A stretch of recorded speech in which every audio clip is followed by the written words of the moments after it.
Hi, I'm Neil Randall, the director of the Games Institute, and we have with us today Denis Dyack, and thank you very much for being here. Denis has been a veteran in the games industry for quite some time. He's CEO and president of a company called Silicon Knights, which many of you have heard of, and running out of St. Catharines. Now moving on to other ventures. But in the meantime, we managed to snag him here for some talks and meetings. And one of the interesting things is that Kevin Harrigan, and thank you, Kevin, for bringing Denis here, and Kevin's worked with Denis before, and was talking to Denis about the Games Institute and our Immerse Research Network, and Denis immediately got really interested. So there was a natural series of conversations that went on, and we continue them later. But what fascinates me is the interest from the standpoint of the need for multidisciplinary kinds of research and creation in the games industry, moving the games industry beyond where it is right now. And it's in a really fascinating place right now, right? Because we keep getting told that mobile games are what is happening, and yet somehow we get two major consoles released, both of which are apparently selling fairly well. And there's more and more games being released for the last generation of consoles. So it's in a very sort of confused place. So I know what you want to talk about is where you see things going from here, and I'm really looking forward to hearing from that, from somebody who is really inside the games industry and much more than I am or most of us who are connected with the Games Institute itself. So thank you for being here. I look very much forward to this talk. Oh, thanks, Neil. Really appreciate it.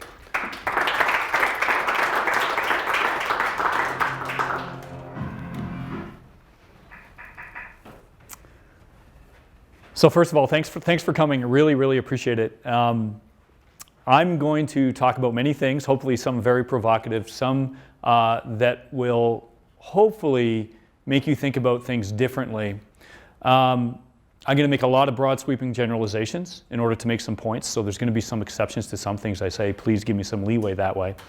And more than anything else, I want to try to point in the direction where I think the video game industry is going to head inevitably, actually.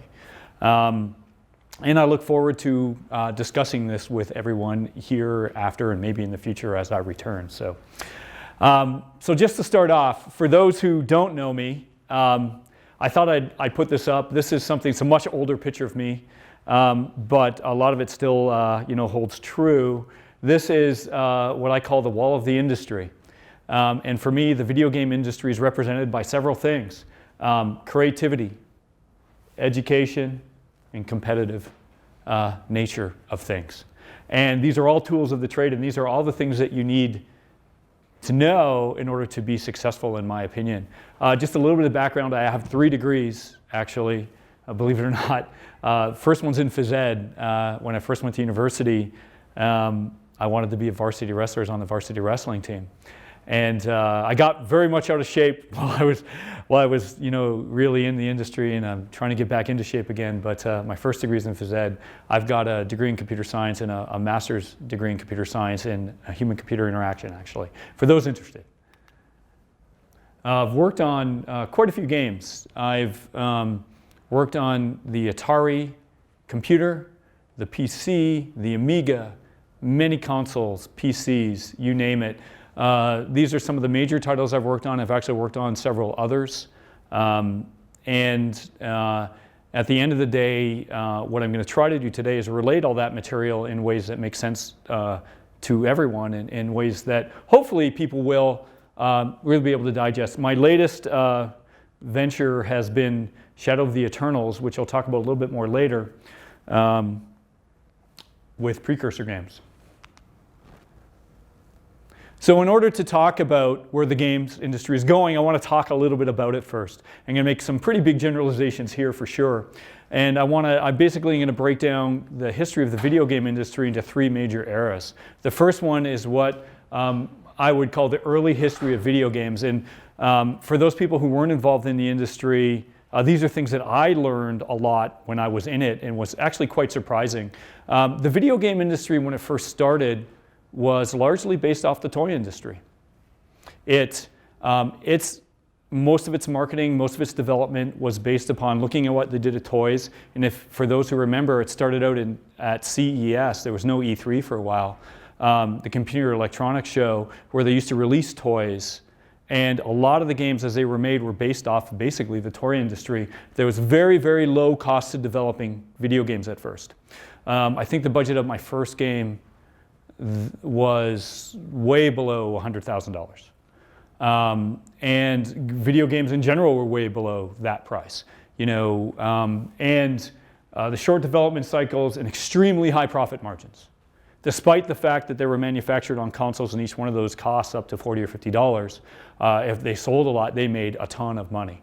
So those were the very, very early days. Next phase is what I call the golden era. After the Atari and the Amiga and the PC generally, I would say, took a backseat to the console market. That's when the video game industry, in my opinion, was doing extraordinarily well. You had essentially console dominance. So if it was the Nintendo or the Sega or the Sony PlayStation 1, essentially, if you could get on those consoles, you were likely to make a lot of money. The development costs were essentially medium to low. It wasn't millions and millions of dollars to create a game. The profit margins were still exceedingly high.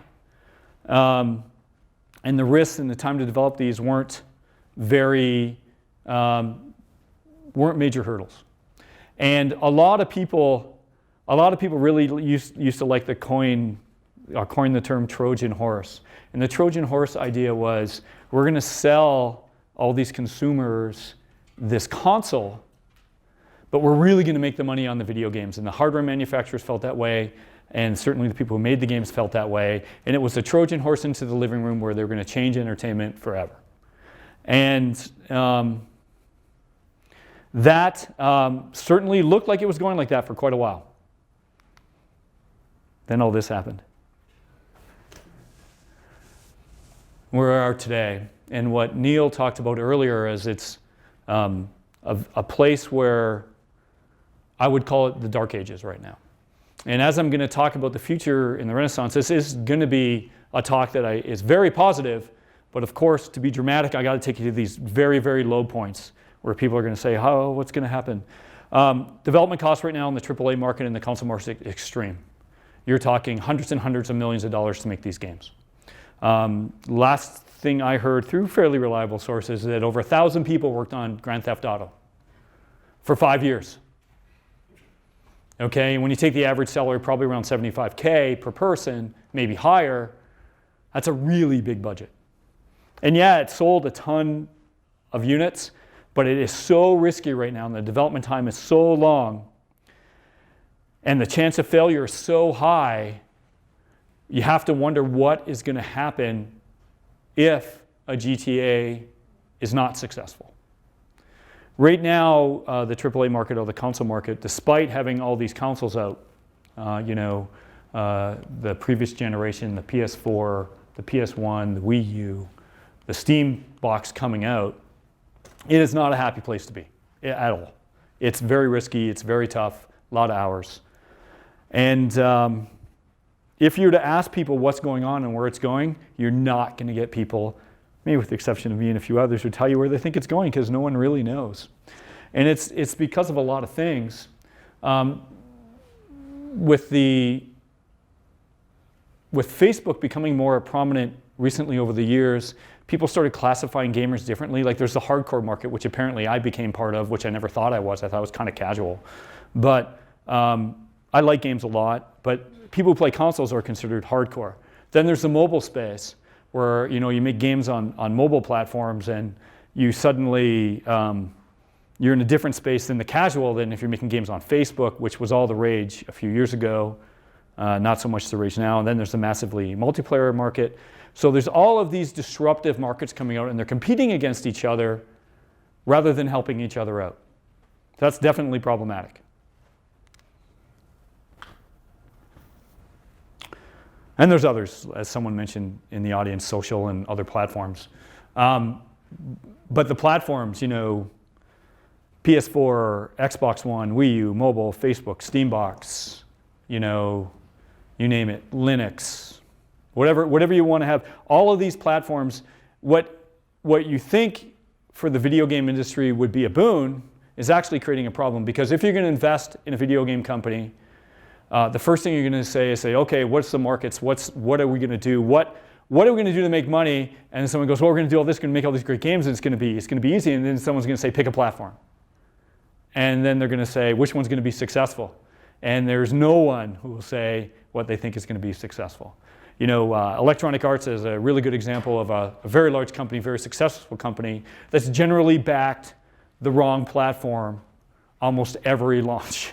Whether it was Sega or, you know, some of the historical platforms, they put a lot of money into one platform that inevitably does worse than the others. It's a very, very hard thing to do, and it's not easy, and it's one of the biggest problems, I think, in the video game industry right now.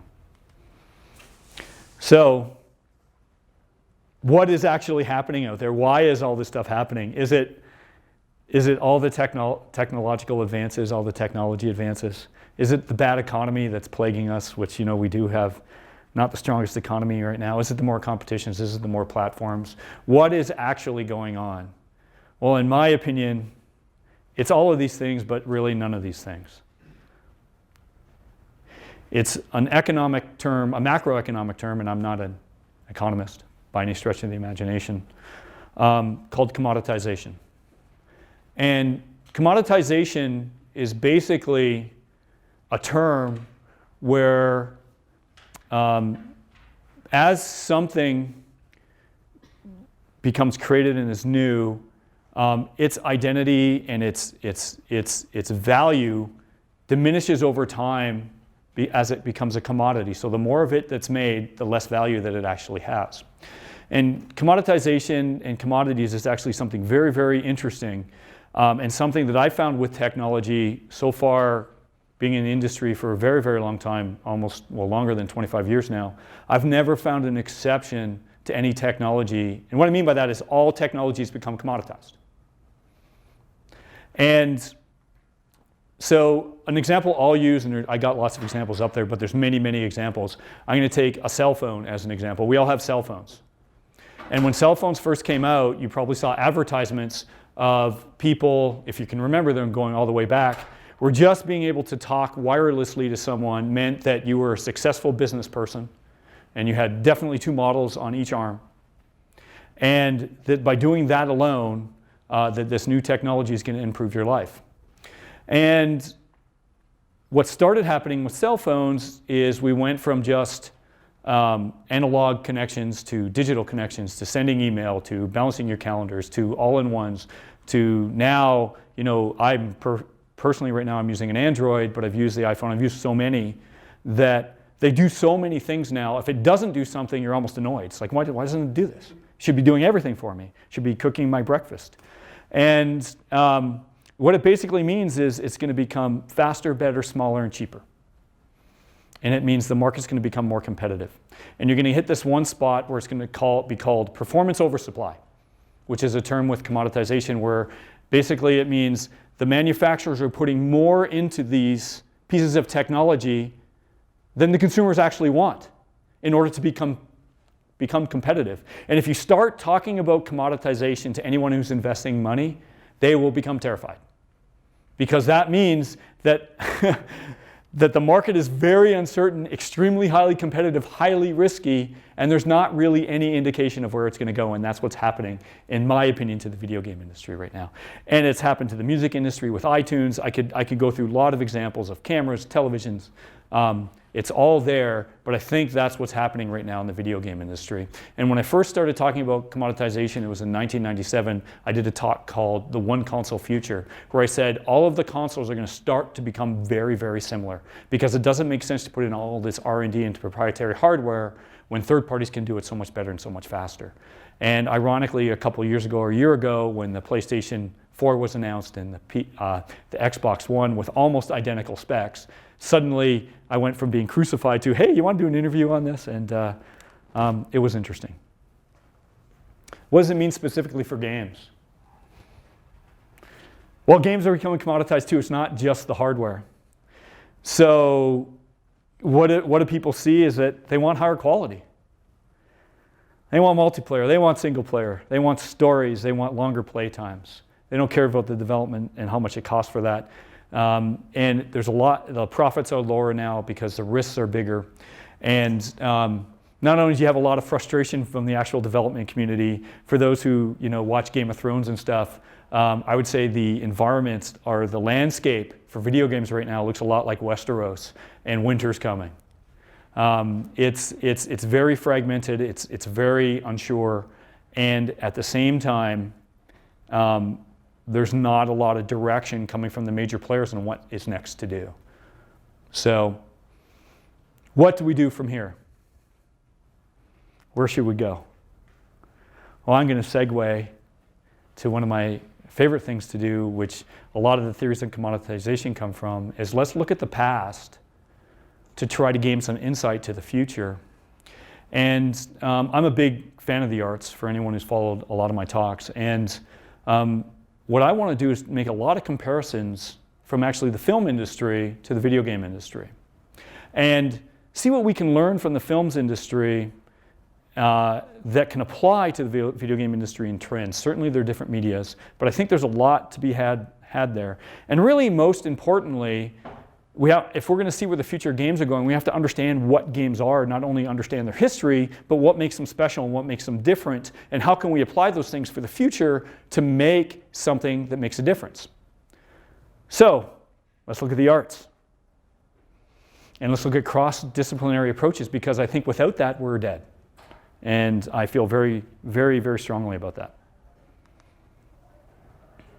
So, if you'll indulge me on the 5 major components of video games, I'm going to break them down generally. There'll be many people who may disagree with these, but I'm going to break it down into 5 categories. I'm going to break it down into audio, visuals, technology, gameplay, story. And I want to look at those and I want to say, what about this with video games makes them special, makes them stand out? Come on in. And what can we look at most of these? And if anything, of all these major areas, what are the most important aspects of these components for video games? And which one is the most important? So let's do a mental exercise. Let's sit there and say, what is the most important aspect of video games? If I was going to make a video game and I wanted to make a tremendously successful video game, which one of these would I pick to focus on?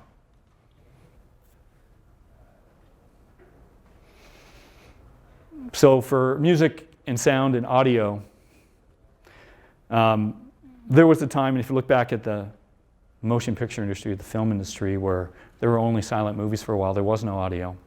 And there was a lot of compelling stories and a lot of great entertainment. So is audio, I guess the first question, is it absolutely necessary to have when you're creating a game? Is it the most important aspect? And I think people would agree it's important, but I think really quickly people would say it's not the most important. Or even if you're doing a music game, which Parappa the Rapper, which I loved, or Rock Band, which was all the rage, or Guitar Hero, which were all the rage for a while, I think most people agree that no, audio is an important component, but not the decisive component. And certainly with film, there was a huge backlash when audio was introduced, especially to the artists. And the performers. And it changed a lot of things, and I think this is one of the components, but it's certainly not the one that I would say you must have for video games. So visuals. How important are visuals? Some would definitely argue in our industry that visuals are without question the most important thing. I've heard that over and over again in the video game industry. And if you look at this generation alone, you've got some fantastic looking games. Amazing, really. You get Battlefield, you've got Rise, which I've shown here. So when you think about it, is it absolutely necessary to create a hit game, that you need the best visuals? And then you look at Minecraft, and Minecraft says hello. Because it's without question, that's not the case, because Minecraft's a great game. And it looks awful, in my opinion. Maybe there'll be some artists out there that say, no, it's got this look, but comparatively, visually, it's just, in my opinion, not there. So let's talk about technology. Always fun. Always fun. Technology is largely, despite the fact that we're based in a technology area at Waterloo, everyone knowing the technology, it often gets a front seat, and people will say the best technology is really, really important or the most dominant thing. And if you look at the film industry, I like looking at Star Wars as a really, really good example. When I was in the theater young enough, I'm going to date myself here, but I was actually in the theater alone, knew nothing about Star Wars, and that Star Destroyer came over the screen, and I was sold for life that this was the be end and end all of all, come on in, of movies, and that nothing could possibly be better than Star Wars. And for film, this was one of the best things ever. And we all know what happened with that. But it also happened in the video game industry. I don't know for those who remember Doom. I was a huge fan of Doom. Really huge fan of Doom. And the technology itself was really big. And then it started to become less and less important. And Doom 3 came out, and it was supposed to be more about story. And I like Doom, and it didn't get rated, Doom 3, it didn't get rated as well. But clearly, the audience stopped caring. And technology is not the answer. Clearly, technology is not the way that you're going to become dominant in the industry. It's accelerating constantly. And if you want to have the best technology, there can only be one person with the best technology. And one of the problems with video games and why they're not announced a lot is people don't want to announce their games because the technology is moving so quickly. If you announce it too soon, your game is old in a couple of years. So that's why you never want to announce a game too soon. And I think that's going to level itself out. I think the consumers are going to reach a perceptual threshold where they stop caring. We're at the point now with 4K TVs. I don't think anyone's figured out that we can't display at 4K yet, but people love them and they're still buying them. But there's going to be a point where people are just going to go, I don't care anymore. Just give me something that's fun or addictive or engaging.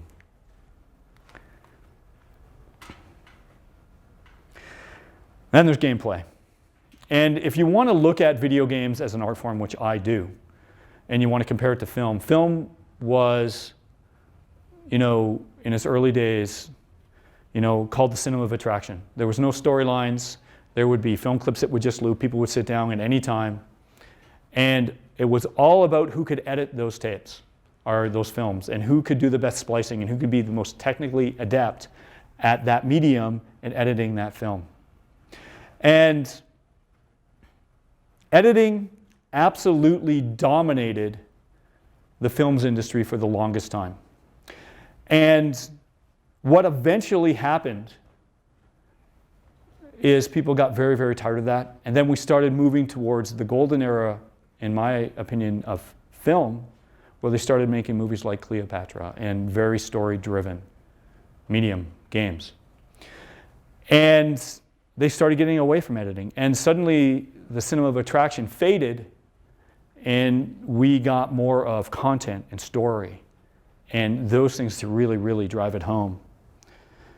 And there are a lot of people in the video games industry, because what separates video games from the previous art forms is that interactivity and what people call gameplay as a central focus. And I would agree that it's extremely important, and it is a central focus, and what separates it as a new art form, that absolutely gameplay is everything and is the most important thing.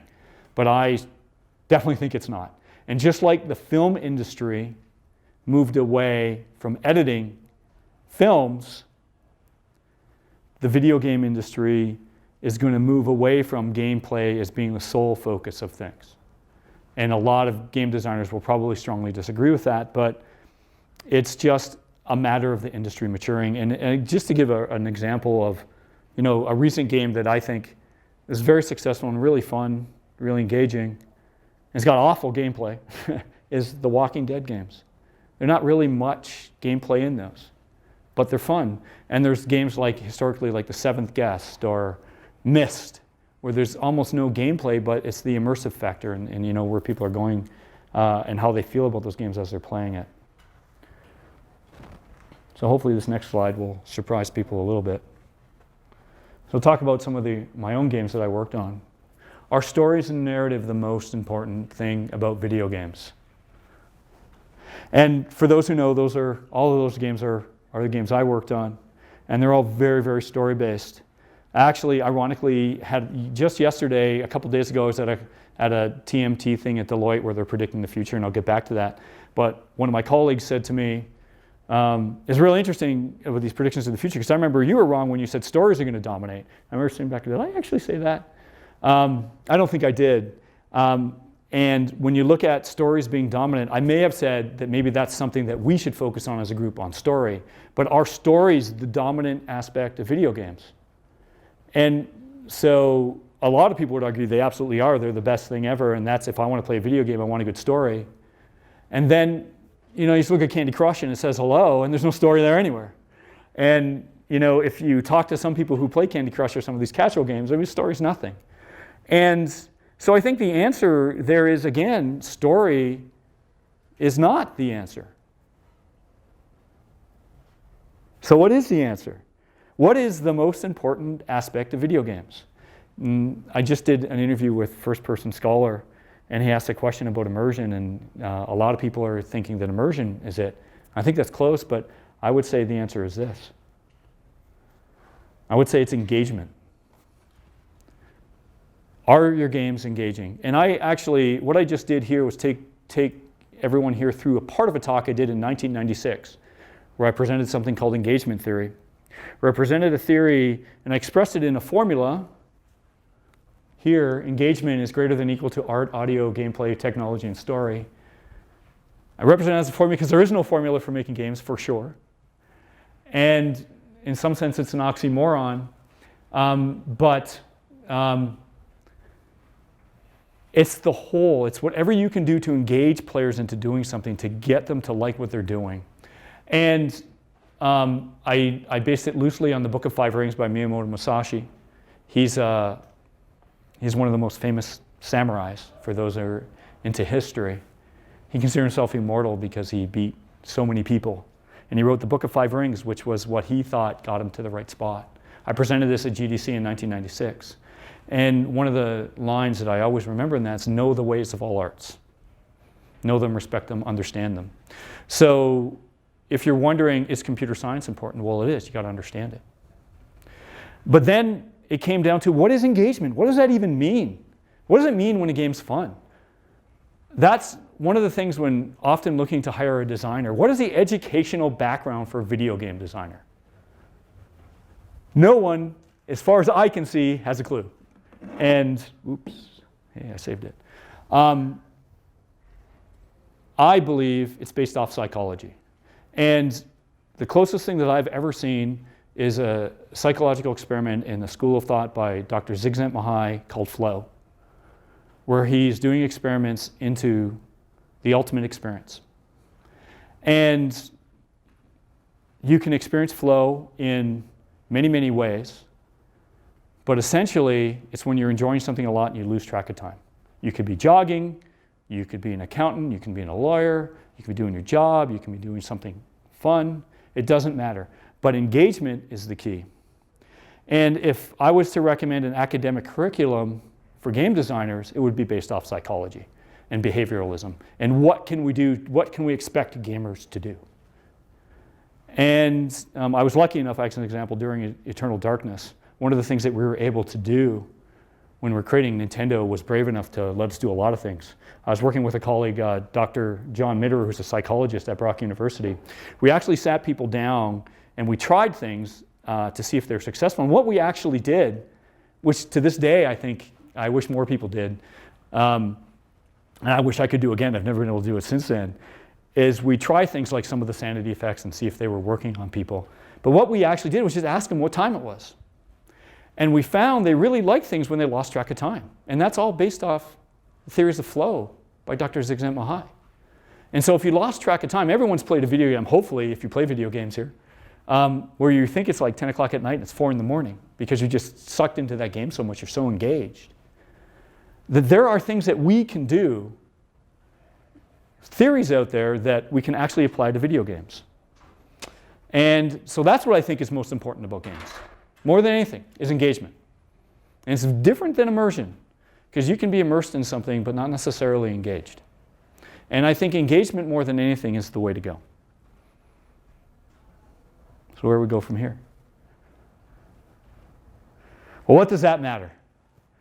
Well, if we're going to look at if we're going to look at where things are going and we're going to look at the commoditization, we're going to look at all these different fields in video games, we're going to put it all together, it's going to be what is actually happening. Well, if you follow commoditization, and if you just bear with me here as I jump back to commoditization, the ultimate end of commoditization, if things ultimately become commoditized, they disappear into nothing because they have no value and they're not worth anything, and that's clouds. And I actually did a talk on clouds in 1997. No, sorry, not 1997, yeah, that's way off. I think in 2007, where I started talking about clouds being the ultimate console. Because there is no hardware, it's the end of physical platforms. And ironically, while I was at one of the TMT predictions, Deloitte does this every year. It's really cool if you ever get a chance.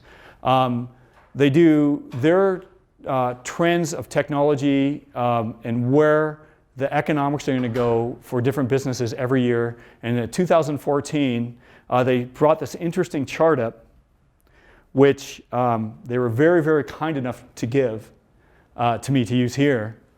And it shows, anyway, they predict things and what's right and what's with big screen TVs, handheld devices, what's going to be big in the future. And there's a lot of very, very interesting things here. One of the most interesting things I found, and certainly coming from this industry, if you want to look at these little thin blue bars here, those are consoles.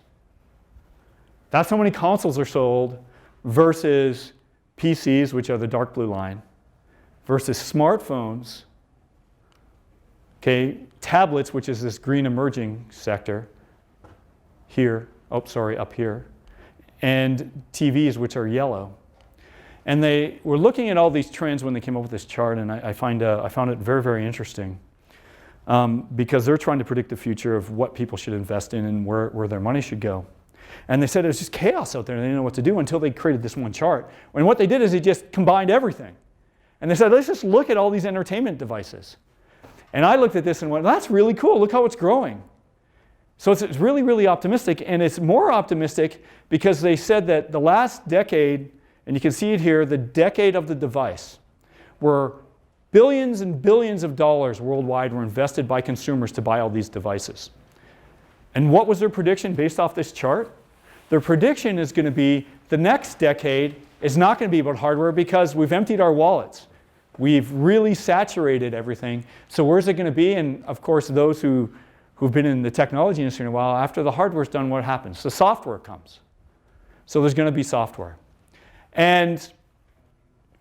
But with all of this, what looks like chaos, there's a lot of people out there saying tablets are the new thing, or mobile phones are the new thing, or the consoles, or the Steam box, or Linux, or Facebook, or whatever other social media game that you're going to make.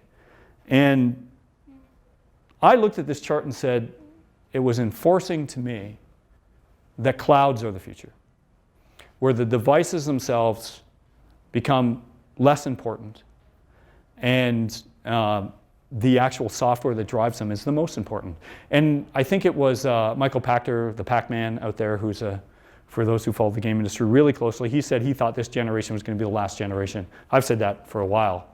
But there's a lot of people saying now, who really, really wants these consoles so much? And I think if you look at this line, this thin line, not a lot of growth, okay, compared to these other sectors. So it's certainly not encouraging for the console manufacturers, but it sure is encouraging for people who make software and games. Because look at all these potential things. And when you think about clouds and where they're going to go, you then have a chance to say, wow, there's a lot of potential in future.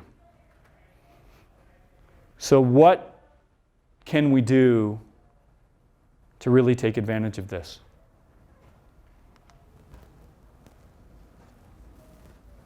And this is where the Renaissance comes in. Whenever there's disruption, whenever there's problems, there's always opportunity. And when there's massive disruption and massive problems, there's massive opportunity.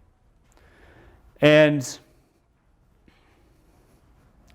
you're seeing a lot of things with Kickstarter now where there's new ways of generating funds. People can make video games now much easier than they ever could make before. Imagine if the platforms continue to dissolve. And right now the Steam box, which is going to be Linux driven, is mostly going to be based off PCs, from my understanding. We're going to start to hit these open, wall-less gardens where we can just make things that are fun, whether they're turn-based strategy games, whether they're microtransaction puzzle games, whether it's Angry Birds, whatever it's going to be. New interfaces will surface. So we've got things here like Oculus Rift, which is really, really cool. You've got the Google Glasses that people are claiming are going to fail before they start. And it's going to go further than that, and I'm going to go really crazy now. And imagine everyone's talking about wearable devices right now, and I've got a Fitbit, and I love my Fitbit. But I want tactical neural implants. I don't want display devices anymore. I want stuff right on my retina. So I don't have to really worry about a display. I don't have to worry about a joystick. I don't worry about gestures. That's the ultimate direction we are going to go at some point. And if you're going to look at all these crazy possible hypotheses, you can fall back to engagement theory, or making things engaging as your golden rule of where we're going to take things. And whether you want to focus on story, you want to focus on music, or you want to focus on technology, well, that's all okay, as long as you make your stuff engaging. As long as you understand all the different paradigms and how they are really, really necessary to make something good and compelling and something what people would consider competitive.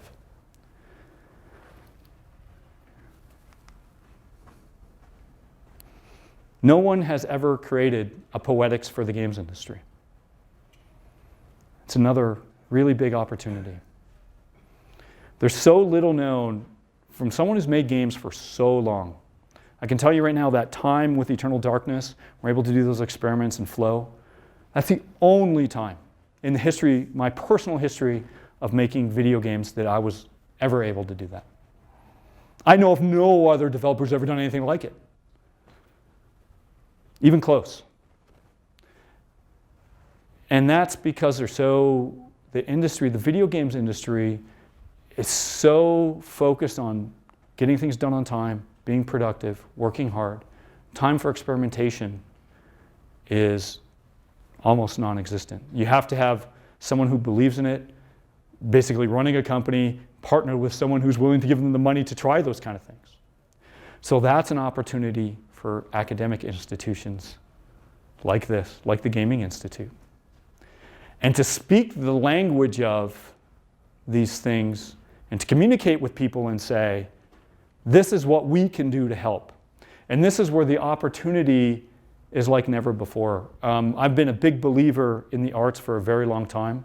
I've often felt that video games were a true renaissance for the arts in some ways. Like a lot of people argue stories are terrible in video games. It's because even with film and television and the huge amount of history that they have writing linear storylines, try to get them to understand and to write something that's interactive and non-linear. They'll just look at you like, what? And the people who are writing video games understand that stuff, but they don't have this classic training that all of these professionals have. So there needs to be a merger, and there needs to be people speaking this language, and the opportunity here is fantastic. And I really, really believe that things are going to change across the board. You're going to see a lot of things, like in the golden era of movies, where everyone was an employee of the studio working on Cleopatra, or other huge Ben-Hur movies like that, where the movie studio said, we can't have all these employees anymore. We're going to break up, completely change our business and economic model. That's happening right now. You hear about constant layoffs all the time. It's simply because when you're in between projects, it's really hard to pay for all these people. That's what the movie industry found back a long, long time ago. And that's going to happen. And so that means that games are going to be made with smaller teams, and they're going to be better, just like the movies are today. And that also means that there's opportunities to learn. And imagine creating a degree based on psychology for game designers, or having something that's accredited for, if you want to be a director, here's the stuff you know a little bit about technology, you know about interactive storytelling. Merging things with the films industry, which I'm constantly talking with people in the films industry, and they are eager to participate. It's amazing if you go to a films industry event how little they know about video games. It's amazing in video games how little they know about film, though with video games I I guess, a little more cavalier, and we think we know everything and we can make a movie, but we generally fail at that. And there's been no real significant crossover between movies and video games. So there's lots of opportunity. And then when it comes to academic investment and research, the video games industry desperately needs it. And just to show you that it's not just me talking, I'm just going to give you a little example of what 7 to 10 people can do in the right environment. I'm going to show you something, just a video. This is all real time that you're about to see for Shadow of the Eternals. And it's something that I've been working on, and hopefully you'll like it.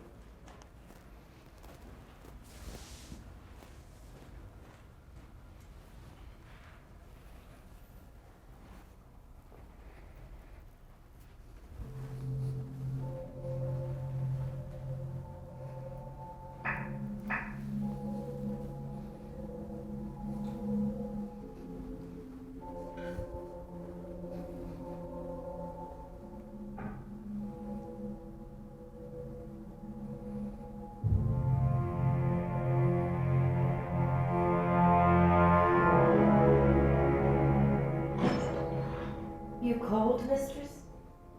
Please. Mistress is for the regular staff. To you, my dear, I'm Elizabeth. You and I need to talk. I want to share something important with you, but you must tell no one of it. A book? No one knows what it really is. Some say it contains the secrets of the universe, perhaps even immortality. Whatever you wish, it can be yours. Touch the words, Clara. Let them speak to you.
I have an urgent message for His Highness Charlemagne. Do you know where he is? You must be Charlemagne's courier. Perhaps you should bless yourself from the hand of Jude. They say there is something I must share with you. Something is amiss in this place. Brother Nicholas has recently passed away, and I doubt it must be the will of the divine. He lies here, but the order will not let us prepare him for proper funeral rites.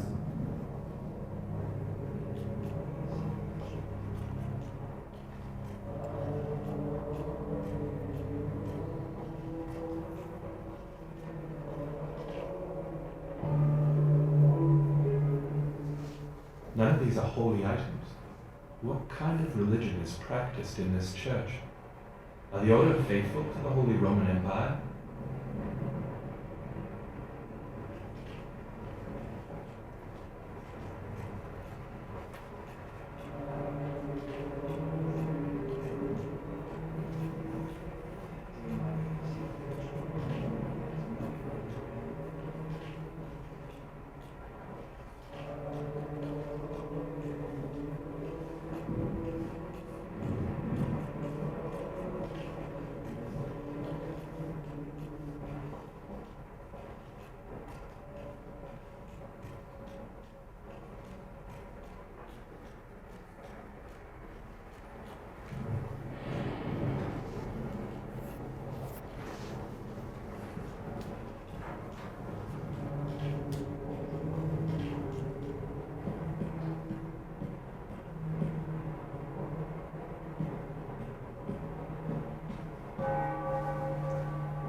The books and scrolls cover everything most monks probably spend their time on. Beekeeping, cheese making, tailoring and the like. Everything, it seems, but their holy duties.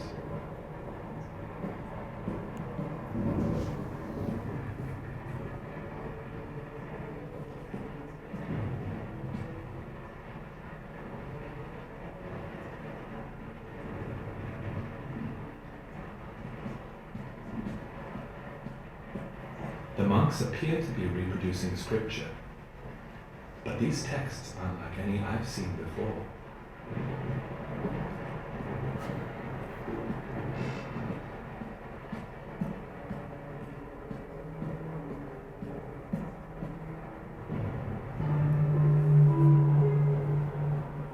This book seems very different from the rest. It bears the symbol I've seen elsewhere in the church. Surely it must have some significance.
Dominum nostrum. This can't be happening. It isn't real. This can't be happening.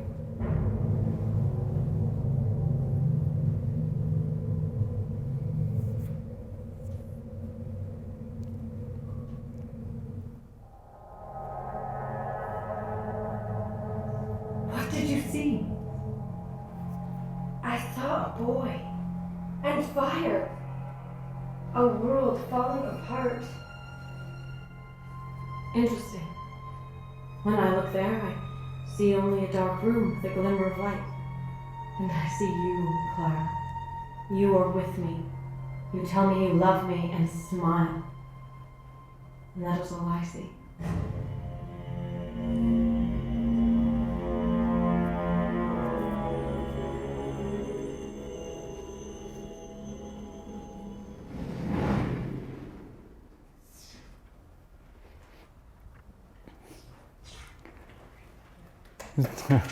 Thanks. So just to sort of conclude it all, if you're going to ask what platform it's on, it's any platform. If you're going to look at what's the opportunity, it's the opportunity of the merging or when the walls are falling down with all these other platforms on TVs and any kind of displays.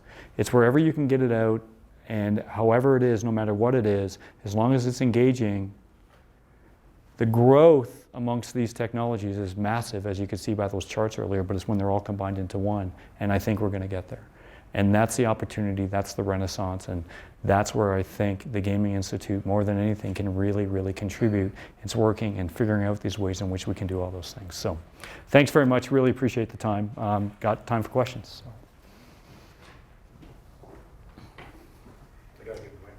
So.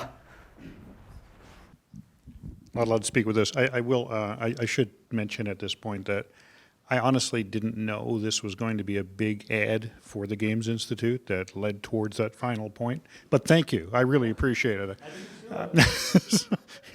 The check will arrive later. So we have time for questions, and if Megan, Evan, you can come down and grab the microphone and take it to whoever wants to talk, that would be great. And we'll lead off. You guys go in front of me. And here you go. I guess you mentioned that the commoditization is inevitable, but I mean something like the original Wii, I mean that had like a new type of like input in gameplay. I mean, can't people like who innovate come up with these sorts of things and drive new types of games and new people to get involved in video games, and if you can keep this up, I mean then it's not inevitable that. Oh no, commoditization is inevitable. There's no exception that I've seen throughout the history of time. So, and what I mean by that is the forces behind commoditization of technologies as they're developed will inevitably make them less valuable.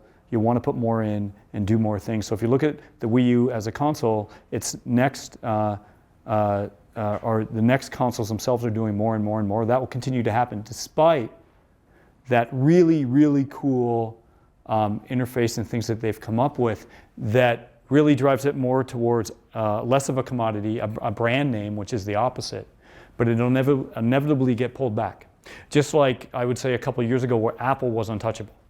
No one thought Apple could fail. No one thought that anyone would come out with a cell phone that's going to be better than, an Apple device, an iPhone. And now that's becoming commoditized, and there are more people with Androids now than there are, iPhones. And it's not something that I want.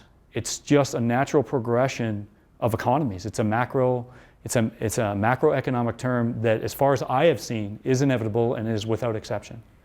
And it always happens. It's just a matter of time. Okay, I guess it's a question of quality, but no, quality but the great thing about commoditization and competitive. So you're talking about competitive markets. The more commoditization occurs, the quality actually increases. I think iPhones now are better than they were when they were first released. And I think phones now are better than they were when they first came out. But now you don't even pay for cell phones anymore.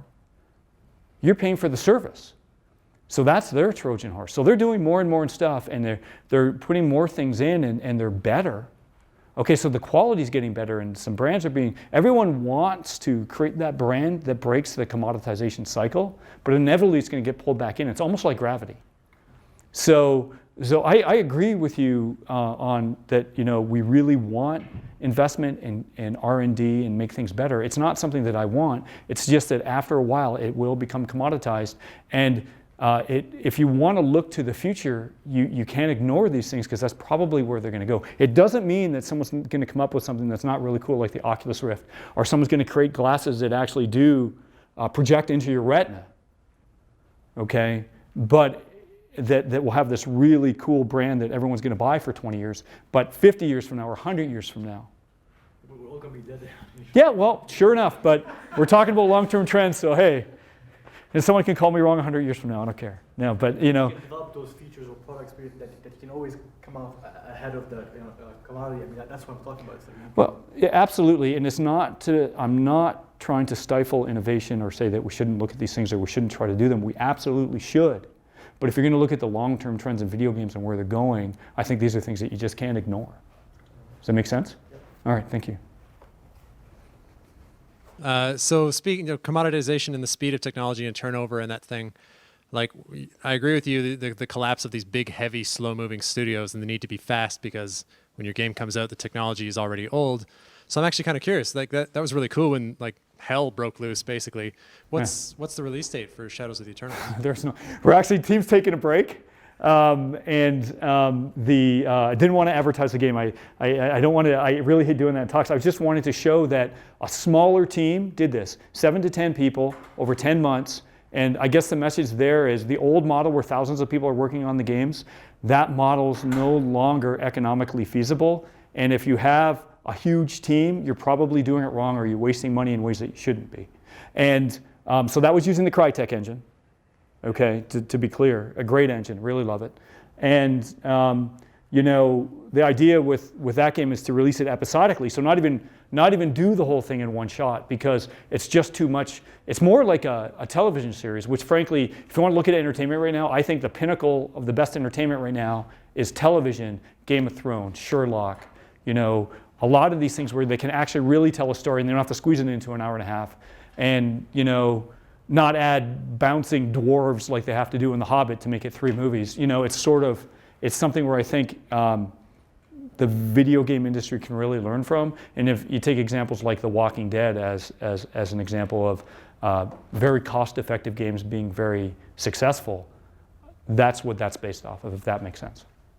What do you mean by on a break? Everyone's asking that question. We took a break, and the team itself needs a rest, so we're resting.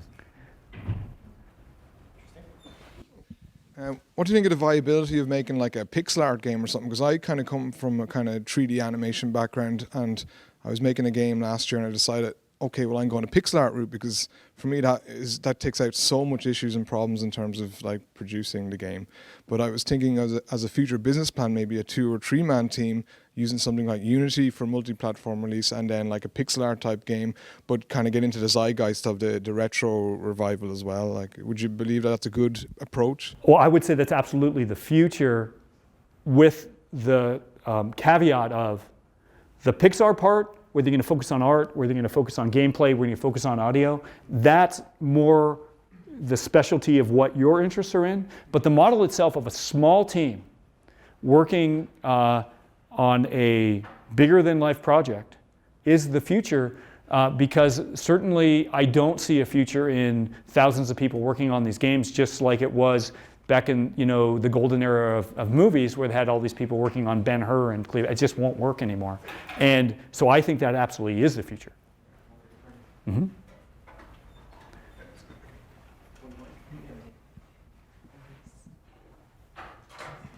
So you mentioned it's going to be available everywhere, and I sort of question, I mean, Shadow of the Eternals, what we saw was really great, but if you're going to ride that smartphone wave, and I would have to question if it's a completely different game or it looks very different. So it's like, I mean, if the medium is a message, you can't really have that sort of experience, what we experienced, which is beautiful. But I love a smartphone. What kind of experience can you create? Like, I mean, like casual or what? Right. Well, and I guess you have to sort of put together. Again, this is very future thinking. There's a lot of people today that are saying, "Where is the future of technology?" and what is happening if you look at clouds and the potential of clouds. What really the ultimate cloud is going to be is all the processing power is going to be behind the cloud. And all you're seeing really is probably going to be transmitting data that's going to be your display device. So imagine now that just removes all the hardware limitations. You can put together as many computers as you want, or you can come up with proprietary hardware every 2 weeks, whatever that curve is going to be, however fast technology is going to evolve. At the end of the day, it's all going to come out to that display device, which is commoditization of the hardware. But what that's going to allow you to do, as long as you can display your game, it really doesn't matter what the platform is. And there's a lot of people right now, as an example, there's a lot of pundits out there that are kind of down on Nintendo right now because, you know, the platform, people expected or wanted it to be doing more, doing better, blah, blah, blah. Those guys make awesome games. Awesome. And regardless of where they take their hardware, if they even continue to manufacture hardware, in my mind, their future is going to be making great games. And there's going to come a point where it becomes ubiquitous and it won't matter. When you look at Microsoft as an example, okay, they're releasing now Office 360. They'd rather you log in to Office 360 than buy the current version of Office. They're charging more for it, I think, per capita. And they can update it all the time. They don't have to worry about you patching it because they'll patch it for you because it's all in the cloud. And there's another thing with that too. And there's this thing called piracy. And linear media is being commoditized. The music industry was commoditized because of a linear media. And a linear media is when you watch something from beginning to end in the same order. The internet has commoditized that stuff down to zero. So the value, if you can get it for free, why would you pay for it? That's a real big problem with linear media. But the great thing about video games is they're interactive. So if you're to film someone playing a video game, it's not the same thing as bringing a camera in and pirating the Star Wars movie. It's not just a quality degradation. You don't have that same interactive experience. Well, with clouds, it protects you from piracy. And that's why Microsoft would rather be on a cloud, because they're transmitting data back and forth. And anything that's non-linear of any kind, interactive software, video games, anything, is protected, and there's a better economic model. So there's another reason we're going to get pushed to the clouds. Like a smartphone display and input is necessarily primitive compared to a console with your rich TV and all that. And that if the medium is a message, that would necessarily kind of change the type of games available for that. So this beautiful, Shadow Eternal, what we saw would be a very different experience, or even just like a whole different game for smartphones than for, if you say it's available everywhere, then for, really? Well, so here's the question. Do you want a smartphone? Or you want a phablet? And the other question is, and if you look at the trends from Deloitte, phablets are exploding, and more people are going. Like I've got an S4, which apparently is considered a phablet. And that's only the beginning. They never thought that they would take off. They're getting bigger and bigger, so bigger display devices. So in 10 years from now, when someone comes out with a cell phone that somehow interacts in never mind these Google glasses, maybe they're gonna display directly into my retina.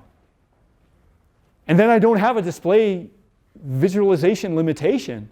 Then what you saw there is easy.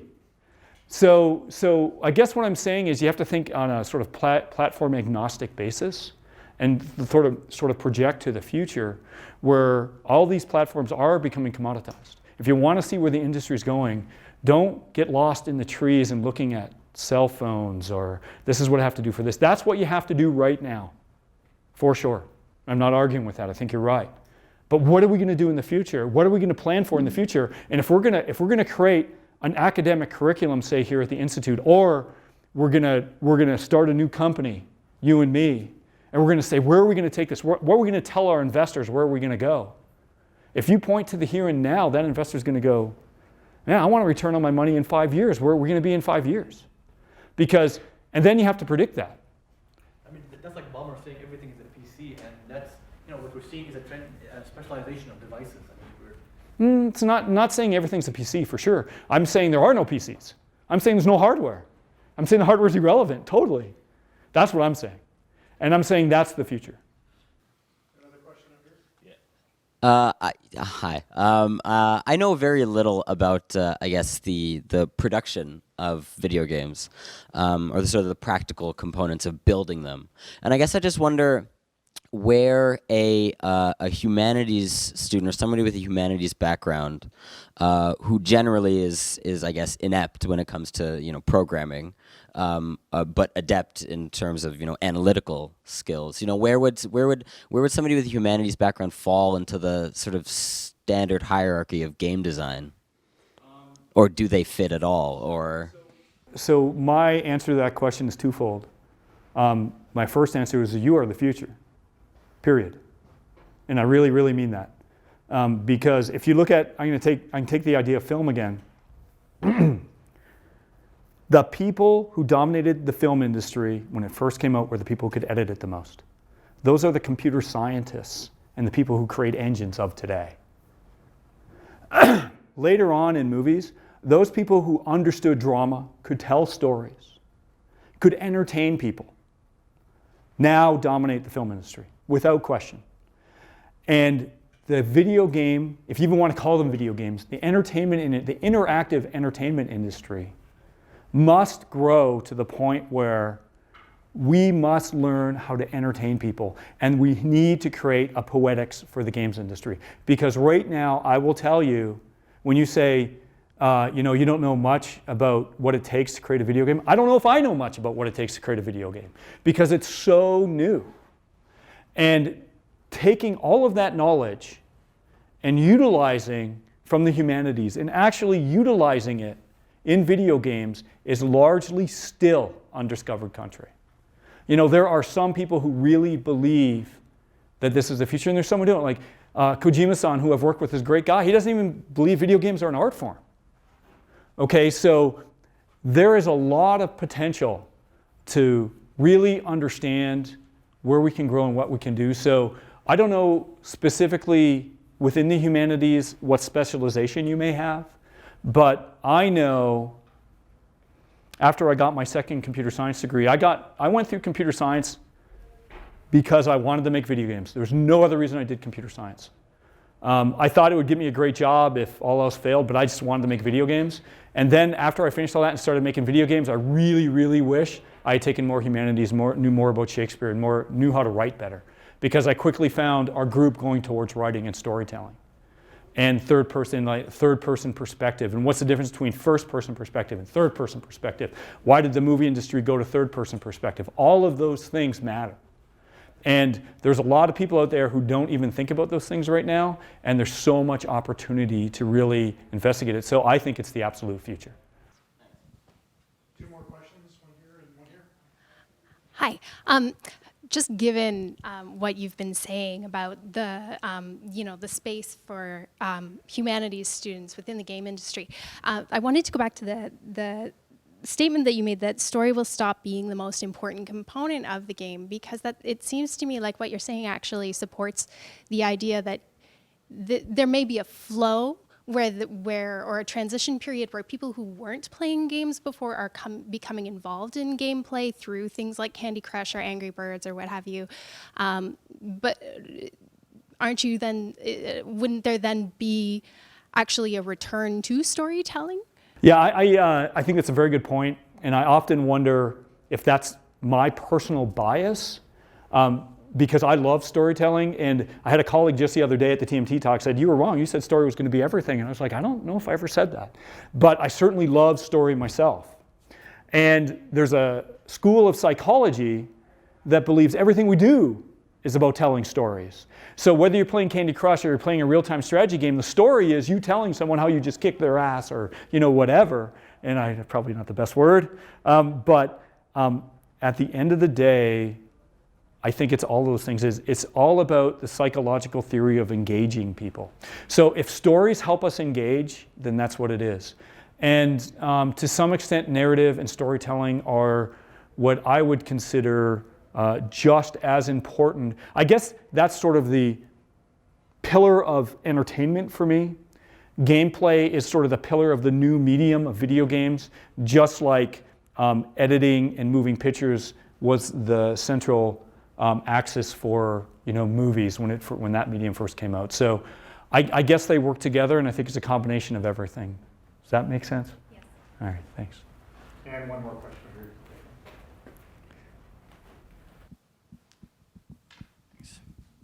Thanks. You've talked a great deal about how your ideal endpoint is basically all the processing will be offloaded into the cloud, and basically your interface device is just a screen with a wireless connection. Well, I would rather see no screen even, but yeah, sure.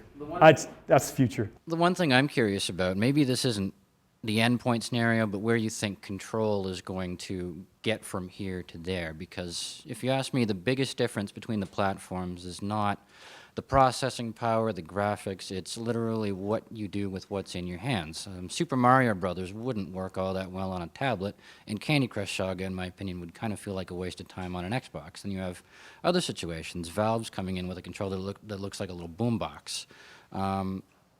There still seems to be a proliferation of different hardware options that I'm not sure how we're going to get past the specialization of hardware when the games on all these different platforms have fundamentally different methods of interaction. One example that I really enjoyed was actually your game, Too Human, where the right analog stick did most of the attacks. I felt like a Death Ninja on roller skates. That was fun. But I'm wondering where this is going from here. Yeah, I think that's very, very insightful question. And so what you've picked up upon are the hardware manufacturers fighting, in my opinion, commoditization. They're doing things with their systems that they're trying to make it stand out from none others, so you have to cater your game to make it better on their platform. And when the Wii came out with the controller, people were like, wow, this is fantastic. And it really did hit well. For a piece of hardware, I was amazed on how well that did. And it changed, I think the direction of, and the success of Nintendo, for that platform was amazing. It blew all the other consoles away for a while. It fell pretty hard near the end of the Wii console, but I think the future is going away from those things. And you're looking at whether they want to or not. So first of all, the console manufacturers are all under siege right now. Okay, no one's happy. Okay, and they have really high cost. It's very risky for them. They're putting less and less, I don't know, maybe it's more, but maybe per capita less R&D because there's not as much proprietary hardware anymore. The consoles are getting so similar despite the different interface devices, which are the only thing left that I would say it's different about them now. Before they used to have multiple processors, some used to have dedicated RAM for the chips and blah, blah, blah, all these different things. But now if you look at the Xbox One versus the PlayStation 4, almost identical, spec-wise, except for their interfaces, which you point out. And I think that's kind of the last gasp of them trying to separate their brand in order to not be commoditized, in order to stand out from the rest. But I think in the end, they can't fight that commoditization. So I'll take an example of a gunship in the military. What they do right now is my understanding of it. I'm not in the military, but they'll beam a laser into your eye, and wherever you look on a gunship, that's where the gun focuses. So they actually don't have, on a lot of the modern gunships, they don't actually have joysticks to control a gun. So wherever the pilot looks is where the gun points. So he pulls the trigger, and that's where it shoots. It's scary accurate. Okay, those are the kind of things that we're going to start to see. I know there's a lot of research and development at McMaster right now where they can actually, they're looking into brain impulses to see what you're thinking and to control things. And we're going to start moving towards that. The less that I have to do when I play a game, the happier I am. I just want the experience. I don't want to have to, we were talking about 2Human, which, I actually created that interface. That was me that created that stuff because I kind of wanted a dual analog kind of thing that was cool. Diablo that you could run on a console. We didn't have a mouse to point, so that was taking over for the mouse. I thought about those things. But when I think about it further, it's like I don't even want a controller. I just want to sit back and enjoy the experience, but I want to have interactivity. So how do I do that? Maybe I'm moving my eyes. Maybe there's something that does directly beam into my head somehow. Maybe there's an implant that's non-invasive that I won't mind or my wife won't mind. I don't know. But at the end of the day, we're going to move away from these specific devices. It's all going to come down to, again, the commoditization of hardware where it essentially disappears, in my opinion. Thank you very much. I do have I'm not going to ask a question because we can talk later, but I do want to go back to the discussion with you about that whole interface issue, what you were talking about, the different things you hold in your hand, whatever it happens to be, because I do think that I've always wanted to have, every time I fire up a new game, it's a completely different interface. And I keep getting, the WASD thing I just get bored with because we should be doing other things. That said, I don't know if I'd ever play them. I just like the idea. I used to love the old idea when Windows was first around that you get a different, every time you start writing a new letter, you just choose a different word processor. Yeah. And those kind of, so there is something about the interface difference as we go a bit later, but I totally agree. And, with my master's degree in interfaces, I used to think interfaces were the answer. Yeah. But when it comes to the mass market, oh yeah, but it's it's the history of interfaces is that they disappear. Yeah, right, yeah. Or they all become one. That's right. Yeah. All right, thanks, Dennis. I really appreciate it, and thank you all for being here. And those of you who are watching, as we're streaming this to, 40, 50 people or something like that. This is massive. How far can we be away from actually overtaking the Olympics in viewership? I'm not sure. But thank you so much for being here. Thank Very you. Interesting, and I'm sure you can stand here if people want to come up and ask a few more questions. Sure. All right. Great. Thank you. Thank you. Thank you very much. Thank you all.